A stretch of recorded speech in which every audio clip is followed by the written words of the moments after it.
moni mpigose temadero kuti chipembedzo chisanayambe tingope pabe magwayi namene alilere kunakonza kuimbako kuti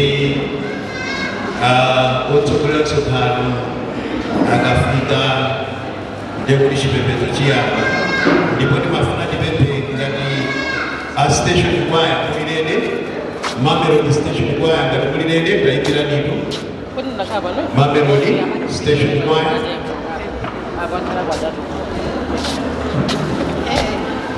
ndipo akatha Mamelodi station choir tidzapempha Sunday school kanalipo timatero kuti tiyimbiretu kuti nthawi nayo popeza pali magwaya ambiri station choir ngati kuli pajapo talowani adakalipize ndiye kuti tipemphe anakalipize popeza kugwira ntchito tipemphe a Jamestown choir Jamestown Church choir lowani mbalomu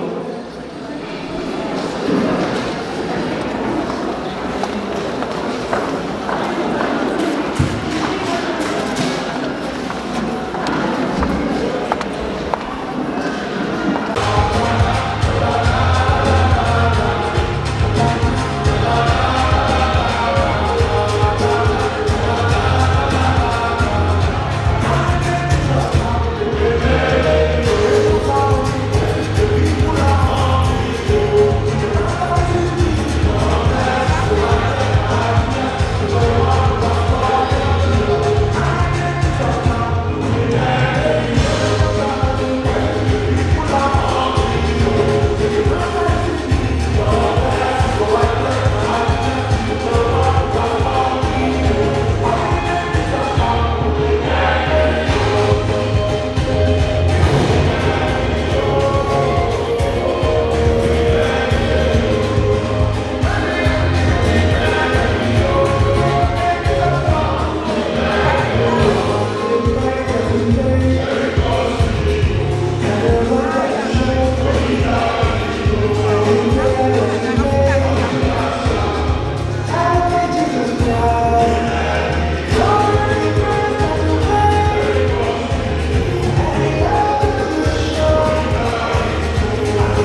Station kwaya Mamelodi Mgangai. Petre. Station kwaya Mamelodi.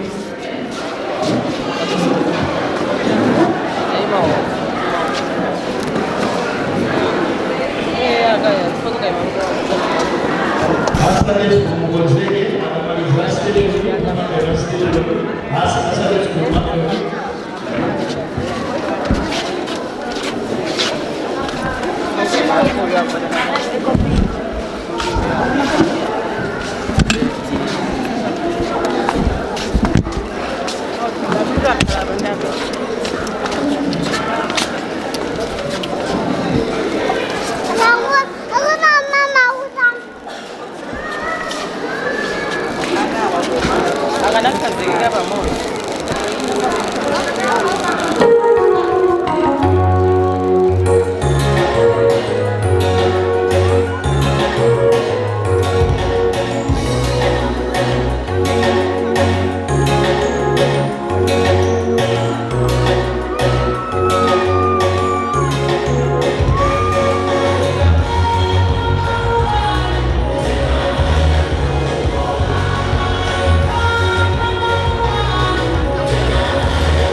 Chabwino tinafuna niligeze pamoja walizokozingabo zingine delegado zitetea tumanini legeze kunamudi ena adayana ku toile diazi bambo ndiboga dala tiwa hiyo kudala landu agore kutsokolo kumanini kumanina Afrika uza kumena kumana na China yolegeza kunamudi zibamba mbele kutsokolo ndikoza ukritira malo kuka kumulira kukuyo ko chifukwa zimana na yimiro ga jola yodi zizo wa modelo na samba mata mbele kwa maana zimanje kuliko kusa kisa kuja na magasa mata mbele kuja mwanga mbele program hii tukoze kwa mbele kwa mbele kulenge manja mwewa mbele mbele chakula leo ni ena mabaya au mtandio usiku wa leo.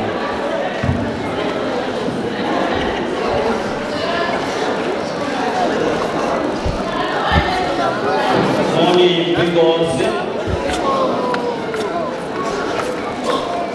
kia migambo yetu kwa kia siku la leo imene tasokana so kusilisa sokano waje kulisa mtamai president yetu wasipeka wamene yambika lajinaini ya migambo yetu kwa jamaa ule damu imamene yameendeza kuliki kwanza kutafika bomba na kuye alekese kimotero kumanjirani kujipepeto ya tukulane tuotieni maule mpendo timilire tiambe kupepeto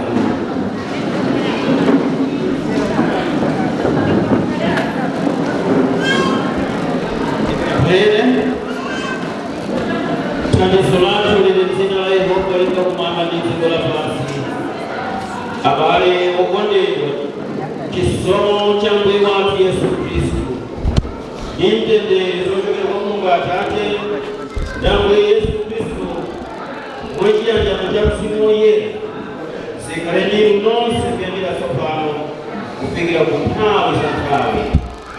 Amen.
Nyimbo 52 pakuita na mwanzo kutimiza singoli wala osokana mbelalo okona Yesu itawongelera naye kumwema tena piko tengirire kotibe tukizoza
abale okunyigwa mumbeteese mwamulemu kipadikiso ky'amalamulo 10 kyoleme Marko chapter 12 kuyambira ngime ya 29 kulekeza ya 31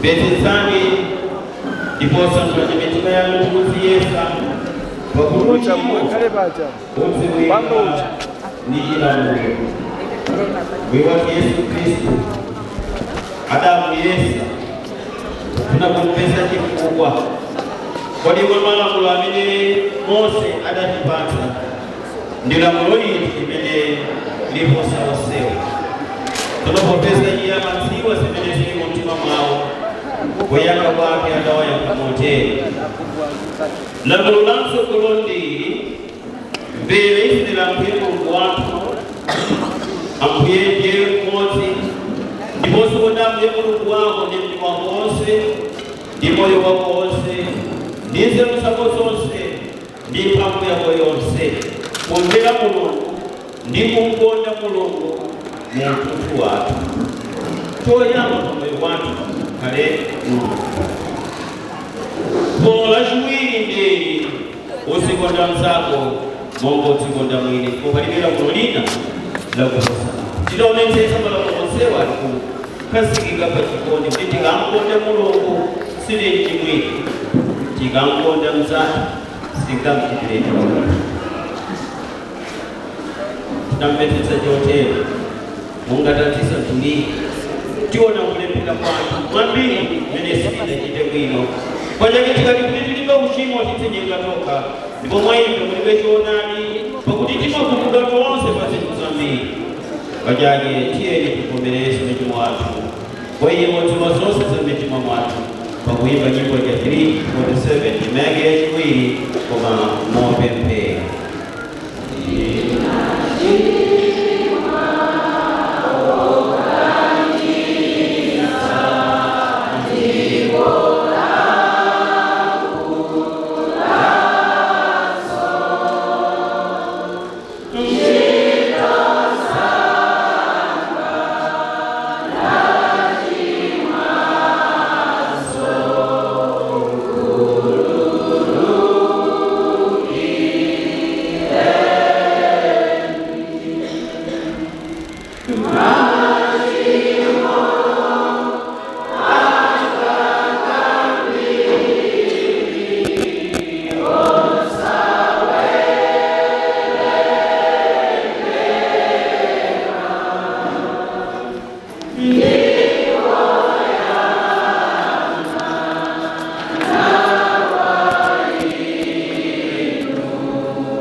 Nyimbo hii ni pemphero letu. Tidatimvetsetsa mawu amene tili kuimba, tili kuvomereza kudenda chiko, ndipo tili kupempha Mulungu atikhululukire kwa iwo amene amachita zimenezi kuchokera pansi pa mtima atazindikiradi kulephera kwawo. Uthenga wabwino wakuti ngati tivomereza machimo athu ali wokhulupirika ndi wolungama iye kunena Yesu Khristu kuti atikhululukire machimo athu ndi kutisambitsa kuti chonse chosalungama chilichonse. Tili ndi maomboledwe pamaso pake, chikhululukiro cha zochimwa monga mwa kulemera kwa chisomo chake. Davide adati pakuti ngodala iwo munthuyo wokhululukira tchimo lake chokwereredwa choyipa chake. Amen. Nthawi ino tikuse Akhristu ndi akalasa amene adasonyezeka pamodzi ndi ana obatizidwa pamanja kuti tiyimirire ndipo tivomereze pamodzi chikhulupiriro chathu cha Chikhristu. Ndikukhulupirira Mulungu Atate wamphamvu yonse, wolenga zamwamba ndi zapansi. Ndikukhulupirira Yesu Khristu mwana wake wokhaleka Ambuye wathu, amene anabatizidwa ndi Mzimu Woyera, nabadwa mwa Mariya namwaliwa, nasautsidwa pa Pontiyo Pilato,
Tawino tikusa makwaya ambire Mamelodi Sunday School Choir ataiba nyimbo imodzi akati amenewo Meyaton Choir kenaka Tembisa Heart Target Melodies kuti tiyambe sikiliza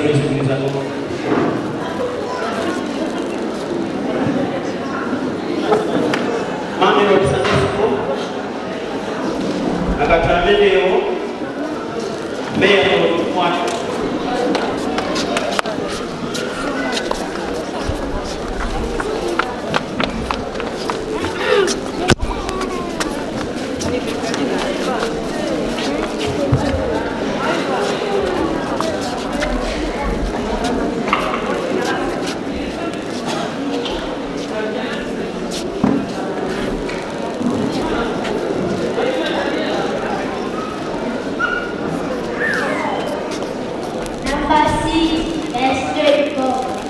God bless us and keep us. Rejoice in the name. Philippians 4:4, rejoice in the Lord always. Say again, rejoice.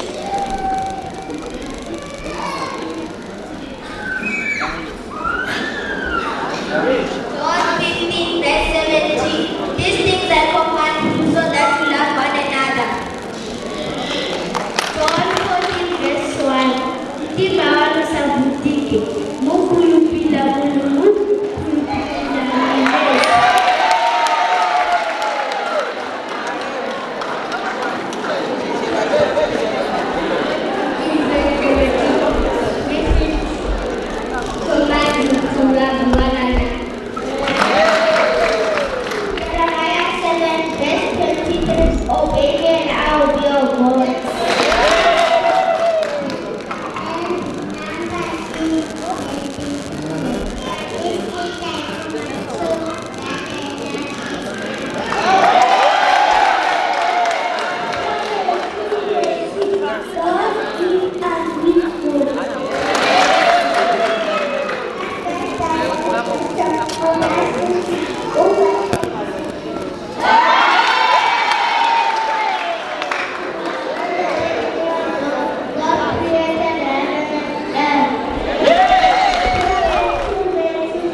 I'm going to present Celestine. Today I wanted to talk about repentance. So I'm going to say a verse out of my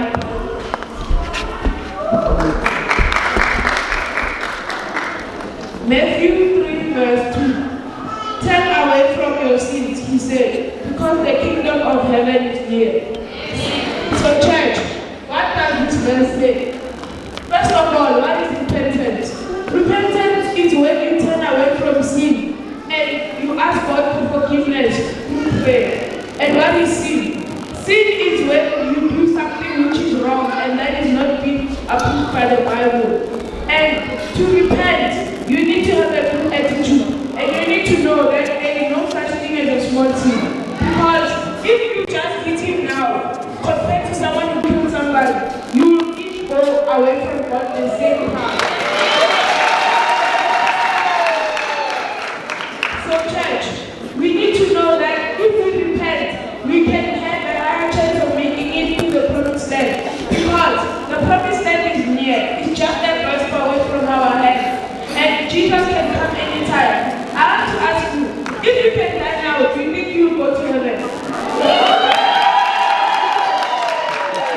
People say, I will repent tomorrow, I will repent tomorrow. You must repent now.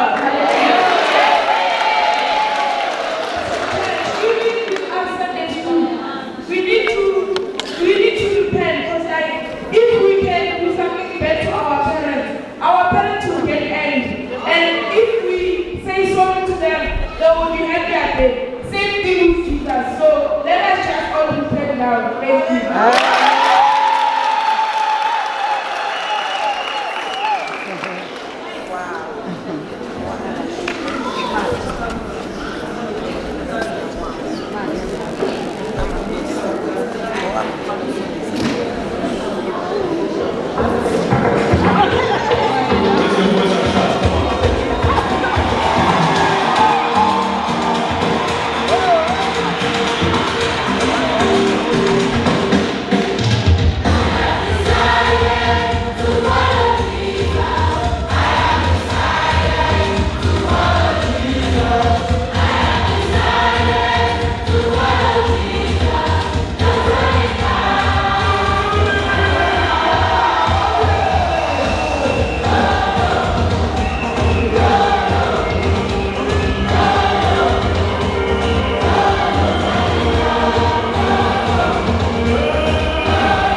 sebafuna imbise makwaya ati yemalini musikole meya jalabi akolevesi meya kwaya yakikulisa mwenani nyamata ati nyamata chawe natakwira ati nyamatao komosa tekikulisa anwani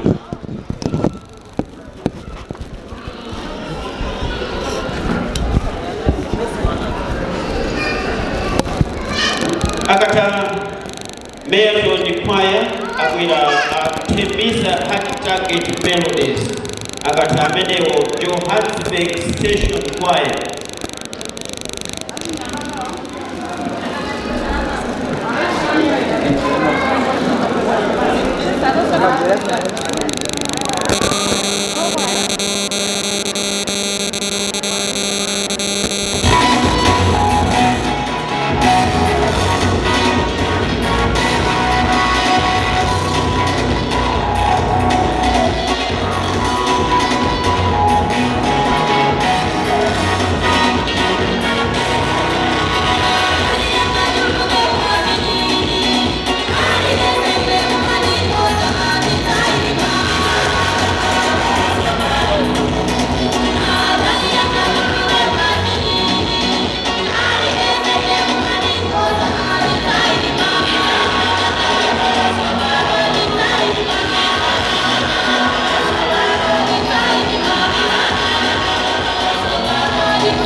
Asante sana DJ. Tembeza Hard Target Melodies. Agata Tembeza Hard Target Melodies, Johannesburg Station Choir.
Veronese atakwera Johannesburg Station Choir.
Subhanallah, engkaulah sing berisan.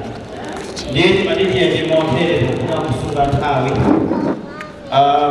mipingo mwina tilidi makwaya angapo koma tikungati pama ya chipisa ngati Jamestown chiprisano ndikumeya toni litutunzi kwalikuti ukuti koseko tinguimbira pamodzi mpingo umodzi tikati Mamelodi tosefe mpingo umodzi Kempton Park tose pamodzi osati ayipo tidikira akatichula division iyasi ndichula division tingochula mipingo tili mmodzi tsono kuti tiyende bwino ulendo atitsogolere asupa chigwirizano chaka chonse